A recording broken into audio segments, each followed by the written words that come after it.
All right, you're listening to the Religion Unplugged podcast. I'm Matthew Peterson. Today I'll be speaking with Mohammed, Gamal, Abdelnour, and Umran Khan about their work as translators of century-old Muhammad Abduh's Science and Civilization Between Islam and Christianity. So, guys, thanks so much for being on the show, first of all. I really, really appreciate you guys making time for me. No, thanks a lot. I think just to get started, I'm not sure how familiar all of our listeners are with Muhammad Abdullah to begin with. So if you guys could just kind of situate who Abdullah is, why he's important, and why how you guys sort of came to know about him. Jamal, I'll let you go ahead with that one. Okay, Muhammad Abduh is actually one of the most important Muslim reformers who lived in the 19th, second half of the 19th century and died in 1905. Um, um, he is so important because he literally lies at the early Muslim encounter with Western modernity, um, um, and at, at a time when religion's relationship to science and civilization was literally one of the most uh, hotly debated issues. As a part of this, his conversation with the two figures that we've engaged with in this book, the Lebanese journalist Anton, who died in 1922, and French Minister of Foreign Affairs Gabriel Hanoto, who died in 1944. Abdo's response to the arguments against Islam really occupied the press for roughly 5 years. Um, um, so Abdo's again, when Abdo was responding, he was responding at a time when he was literally a religious institution of the Muslim. You could speak of the Muslim world because Abdo belonged to Al Azhar, and Al Azhar is often taken as the most important seat of learning in the Muslim world. So Abdo was literally one of its highest figures, and henceforth, the conversation that he had with these two figures occupied the press for such a long time, and yet it has not found its way into the English speaking world. And therefore, this translation comes as a vital contribution um, um, in really clarifying various misconceptions about Abdul's portrayal in English scholarship. I think, like Jamal mentioned, I mean, Abdu's been such a key figure to debates that have taken place, in his time, and honestly, ever since. He's really shaped a lot of the discourse that has taken place. And a lot of his work just hasn't been translated in the English medium, although he's been spoken a lot about in the English medium. So there is quite a bit of work about him, both in an academic and in a non-academic context in the English language. But obviously that relies upon people going back to the original sources, obviously having the knowledge of Arabic to go back to the original sources. And so just to make that more available. And this work in particular, he wrote, a Quranic exegesis. He wrote a treatise that has been translated to English before. But other than that, this work really seems to encapsulate a lot of his thought. So it seemed quite important to get this out there for English readers who are interested in Abdul. Totally. And you guys mentioned kind of in like the foreword and some of your acknowledgments that Abdul's kind of got some misconceptions about him, and he's been sort of controversial in the Muslim world and beyond. Can you sort of talk about what some of these misconceptions are, what some of the controversies are, and why some of these things are incorrect and not worth worrying about? No, that's definitely a big part of it. I mean, that's kind of related to the point about a lot of the discourse that's been shaped without people actually directly going back to Abduh. So, oftentimes people will say a lot about Abduh without reading him. And so this is something that's really interesting, that it seems to have actually taken place even within Muslim discourse. So even when I was first introduced to Abduh, it was through the English medium. It was people writing about him, but it was very much, you sense there was something of like a poisoning of the well. I mean, just as an example, 10 years ago, there was a very, well-received book on Islamic intellectual history covers everything from, the death of the Prophet all the way to the modern day. And Abduh is mentioned in some of the later chapters very briefly, but immediately the way he's introduced is someone who has a modernizing agenda, someone that was willing to appease the colonial powers. There's a lot of stuff mentioned right off the bat as soon as he's introduced. So for someone who, even like me at the time, who was kind of, still very early in my studies, that can kind of set off alarm bells, and you start thinking, oh, is this a thing where I want to explore?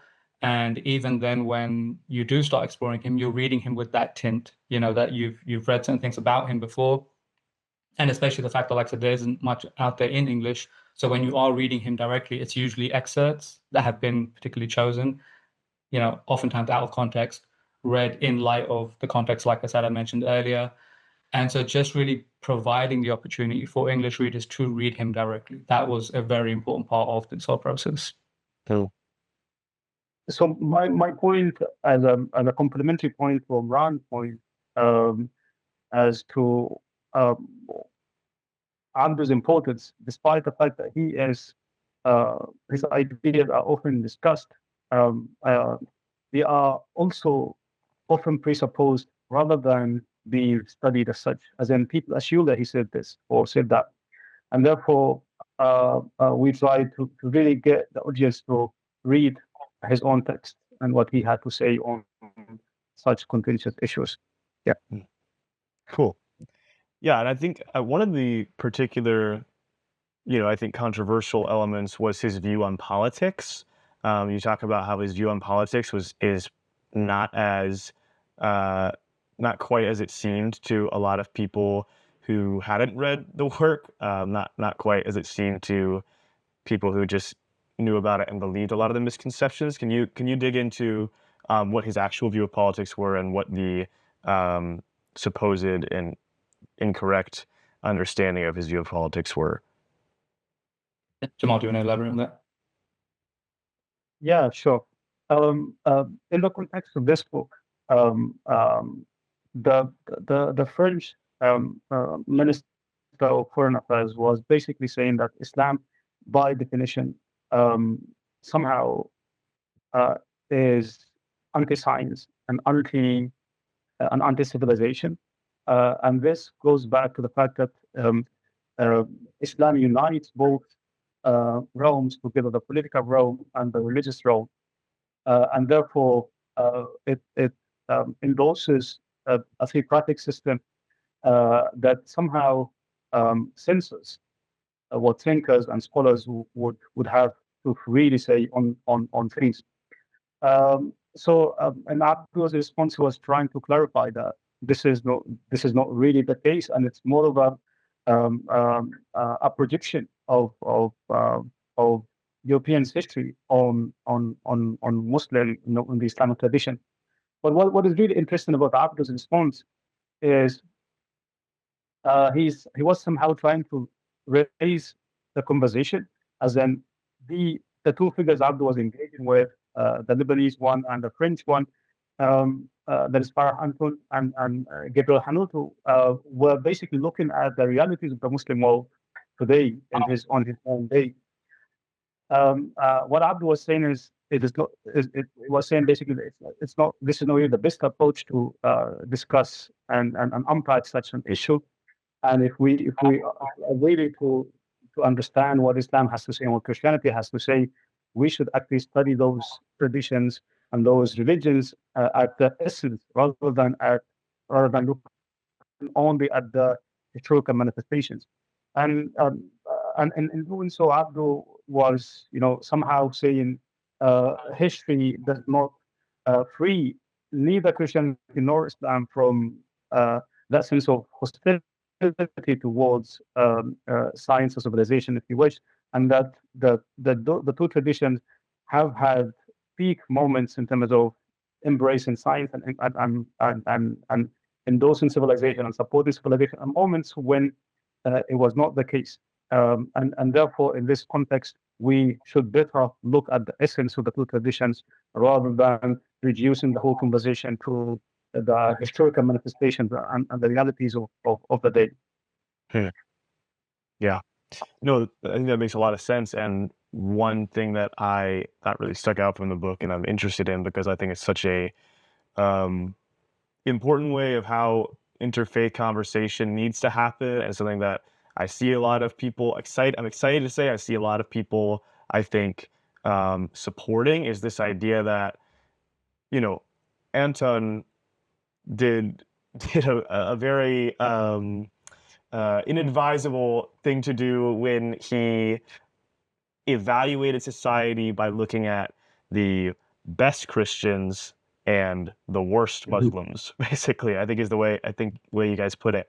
And I would love to get into a little bit more about how Abdullah instead did the more responsible thing, and the thing that I think I'm seeing a lot of people who are smart and I respect pushing, which is that he's steel manning the other side, while still defending what he believes is true. Can you guys give me some examples of how he does this and why this was so important to him? And also whether or not, he was standing out for his time. Was this a movement among other Muslim scholars, other religious scholars outside of the Muslim faith, or was he pretty unique in his approach? No, that's a really good point. I think even in our introduction, we talk about how we view the work as one of epistemology as opposed to apology, because really reading Abdu's work, it's very much like you said.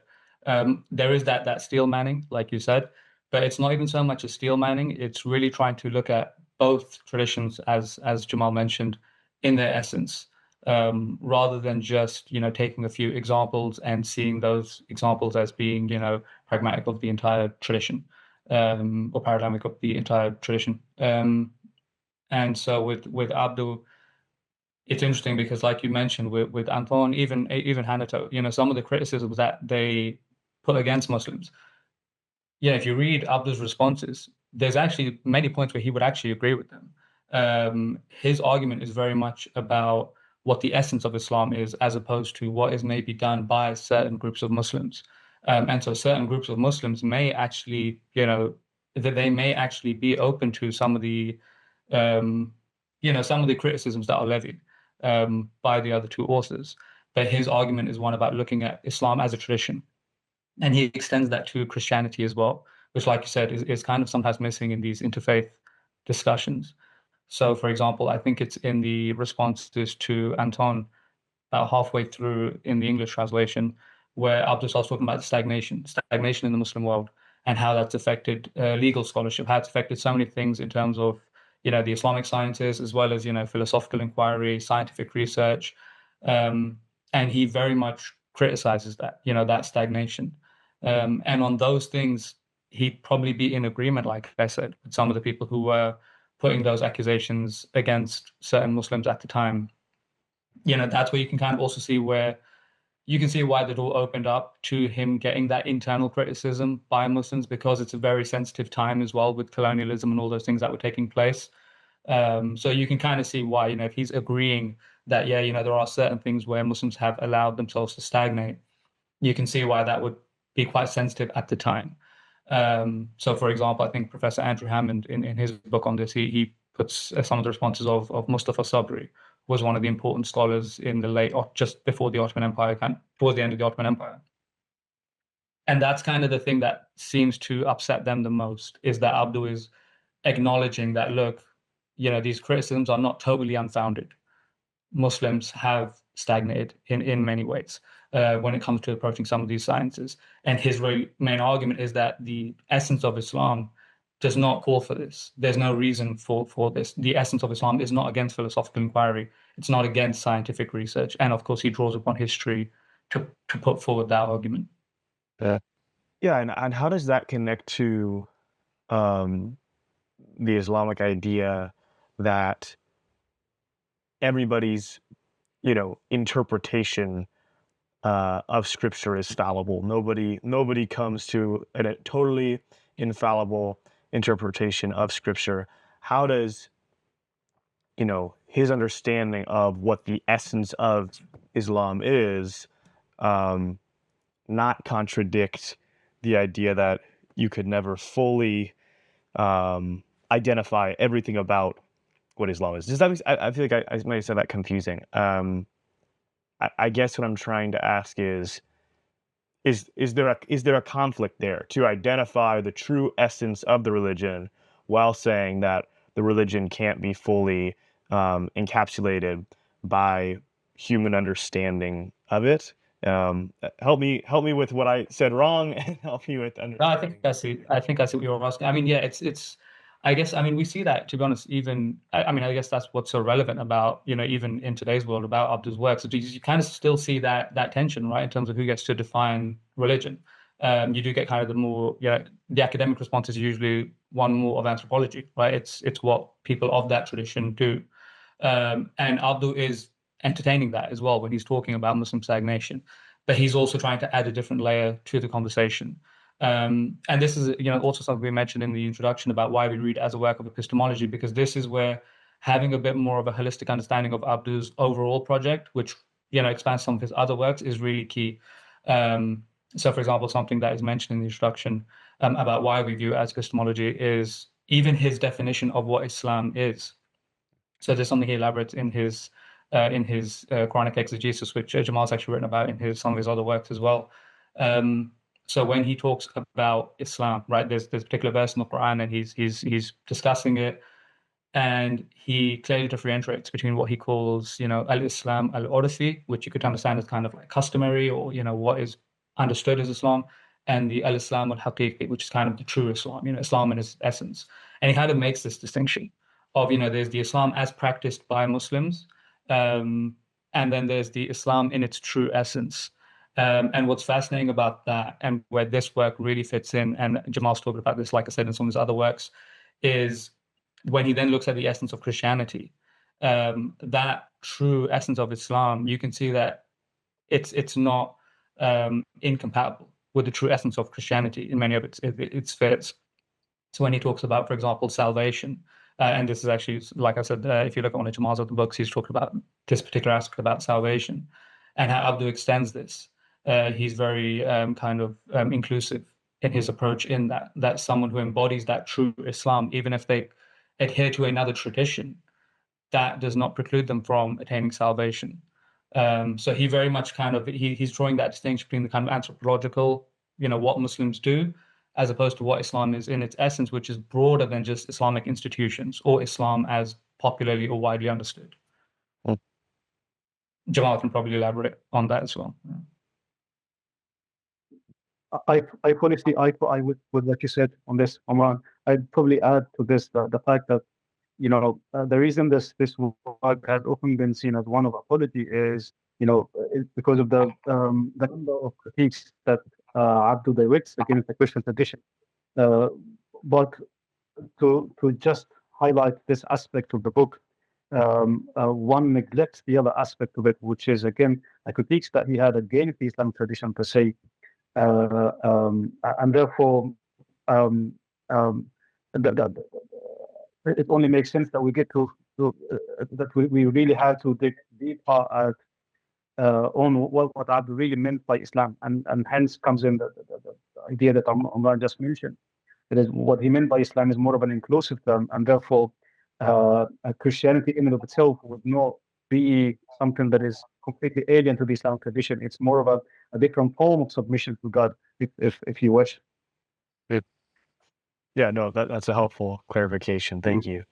And I think I want to get into a little bit talking about science, because it's in the title. It's definitely a through line throughout the book, and I'm really curious about his stance of kind of pushing back against some of these writers who are saying, Christian society is the only society that can be technologically advanced, and he sort of turns it around and says, actually, in a lot of Christian societies, there has been kind of a lower priority on science and philosophy, and that might have been holding societies back.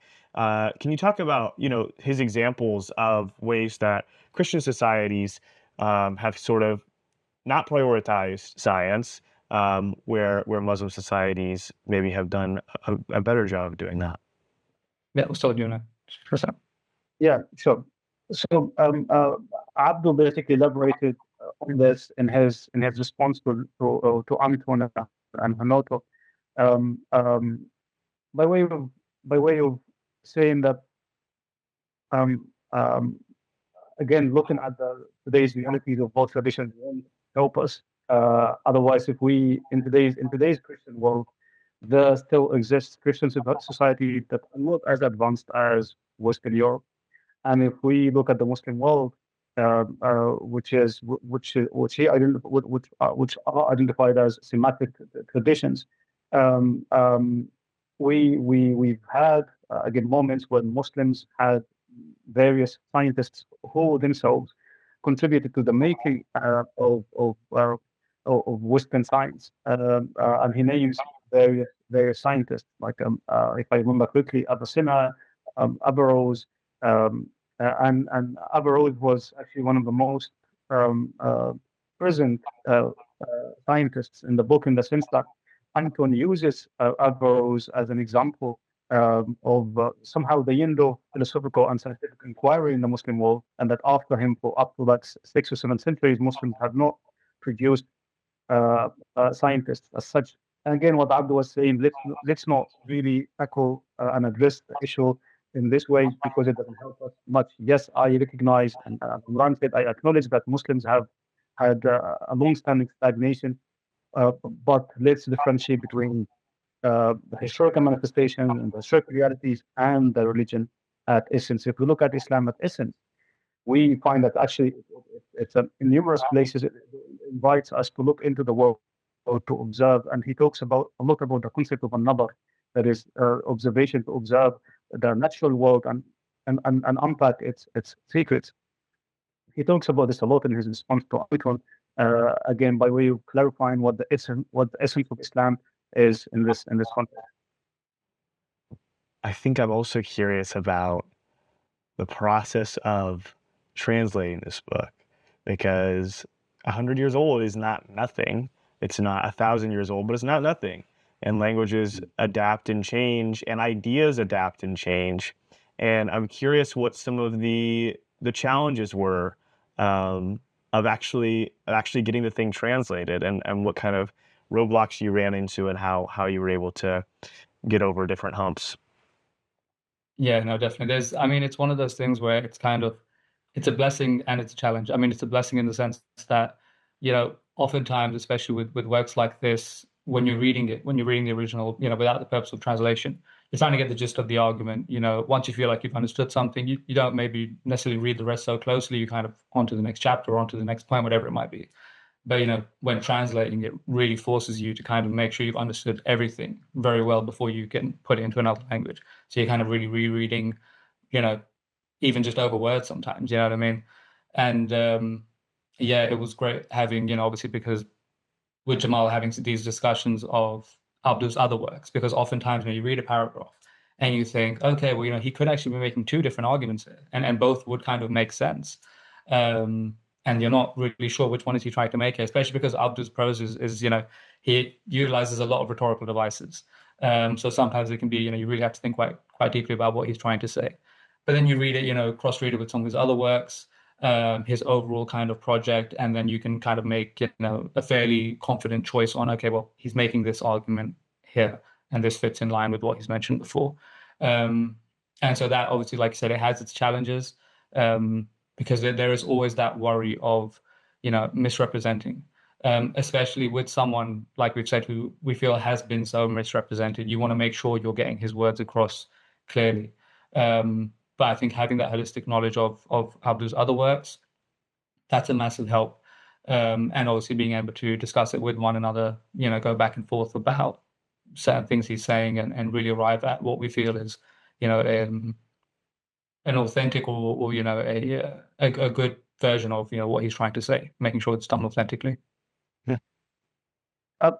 Just to emphasize what Umran had to say in this, one of the key questions we were grappling with is, when it comes to translating someone like Abduh, we don't really just translating what he had to say, but also how he said it.